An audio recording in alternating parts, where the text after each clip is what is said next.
mardi 9 mars 2021, le maréchal du Tchad, président de la République, chef de l'État, a fait à l'attention des membres du gouvernement une importante communication relative à la crise sociale.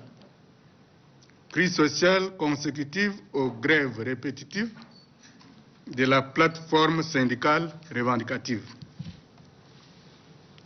Afin d'éclairer davantage les travailleurs et notre opinion sur le contour réel de cette crise, j'ai cru bon me livrer à cet exercice pour vous permettre d'accéder à la bonne information. Je le ferai de manière chronologique. Le 9 janvier 2020, le gouvernement et les organisations syndicales ont signé un protocole d'accord déterminant. Depuis lors, les deux parties se sont attelées à la mise en œuvre du dit accord, dont l'exécution a régulièrement fait l'objet d'évaluations par les deux parties. Il en résulte de ces évaluations que le dit protocole a été intégralement appliqué par le gouvernement.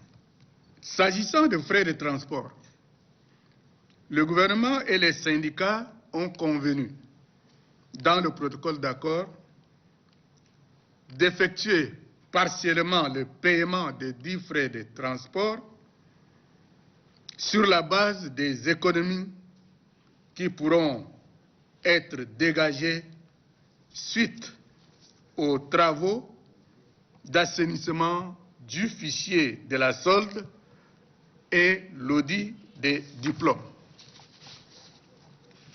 En outre, il est précisé dans le point 1.4 du dit accord que le reliquat des frais de transport sera réglé par le gouvernement de façon graduelle. Conformément à l'article 7 du décret 567 PM du 31 juillet 2017, fixant le régime de congé des fonctionnaires, un mois de salaire supplémentaire est accordé au titre des frais de transport à chaque fonctionnaire tous les 3 ans. Il convient de préciser que cet avantage a été concédé par le gouvernement en son temps de sa propre initiative.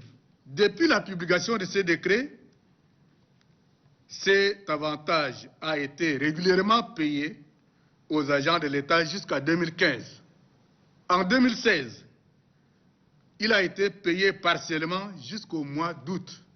La situation financière n'étant pas favorable à la poursuite de cette opération, eu égard à la crise économique qui sévissait, le gouvernement s'est résolu à le suspendre.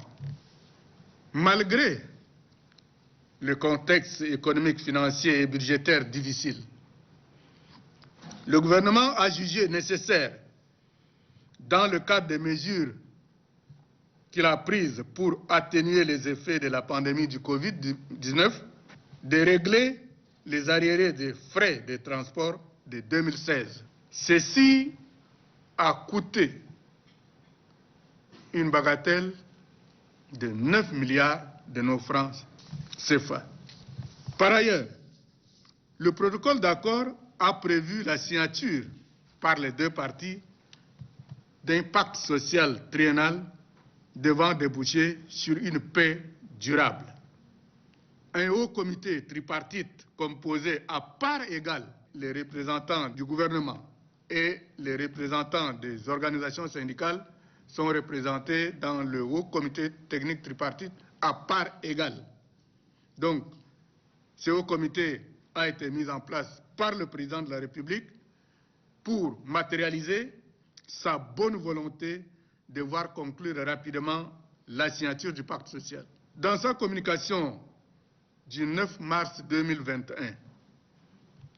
Le maréchal du Tchad, pour préserver la paix et la quiétude sociale, a instruit le gouvernement de payer à partir du mois d'avril 2021 les arriérés de frais de transport 2017, 2018 et 2019, et ce à raison de 1/12 du montant total des arriérés qui s'élève globalement à 24 milliards.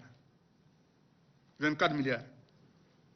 C'est là l'élément essentiel de la communication du maréchal qui est censé régler la pomme de discorde entre le gouvernement et les organisations syndicales. Ce sont donc 2 milliards de nos francs, soit 1/12 du montant total qui seront dégagés chaque mois par le Trésor public pour le paiement de ces arriérés. Et ce, malgré la persistance de la crise financière, celle de la pandémie du Covid-19 et malgré le contexte sécuritaire du moment. La seule condition fixée par le gouvernement, qui procède d'ailleurs d'une logique évidente, est le règlement de ces arriérés des frais de transport dans le cadre du pacte social durable. Il faut relever, pour s'en féliciter, que malgré la survivance des crises persistantes, les agents de l'État n'ont enregistré à ce jour ni arriérés ni retard de salaire. Les instructions du président de la République ont été fermes, ce qui a permis de tenir ces engagements. D'ailleurs, la logique évidente dont je viens de parler découle du fait qu'un pacte social durable en bonne due forme signé par le gouvernement et les organisations syndicales, donc fournit une base d'évaluation et de suivi à la fois au gouvernement et aux organisations syndicales. Ça rassure tout le monde. Un bref rappel de quelques données budgétaires et démographiques donne les frissons. Tenez bien, sur 15 millions de Tchadiens environ, les fonctionnaires et autres agents de l'État ne représentent que 1,14%. Les recettes ordinaires prévues dans la loi de finances 2021 sont de l'ordre de 461,6 milliards. Alors qu'en termes de prévision de dépenses, la masse salariale à elle seule représente déjà 92% de ces recettes ordinaires, soit 426 milliards. C'est dire donc que tout ce que nous réalisons comme recettes ordinaires servira à payer intégralement les salaires.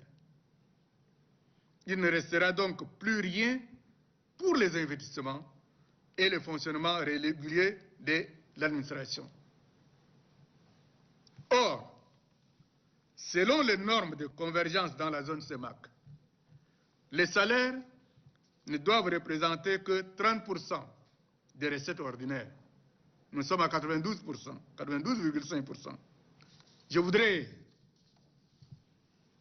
attirer l'attention de nos respectables organisations syndicales que nos courageux producteurs du monde rural et la grande masse de la population ont besoin de nourriture, ils ont besoin d'éducation, ils ont besoin de se soigner, ils ont besoin d'eau potable, ils ont besoin de l'eau pour leur bétail, ils ont besoin d'électricité, même si pour le monde rural, certains vont dire que c'est un luxe, ce n'est pas un luxe du tout. Ils ont besoin d'un habitat décent, etc., etc. Pensons un peu à leur situation.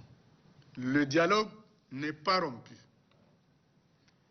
J'ai saisi l'occasion pour réaffirmer les engagements et la disponibilité du gouvernement. le gouvernement et les organisations syndicales n'ont jamais été si proches d'une solution consensuelle pour une paix durable.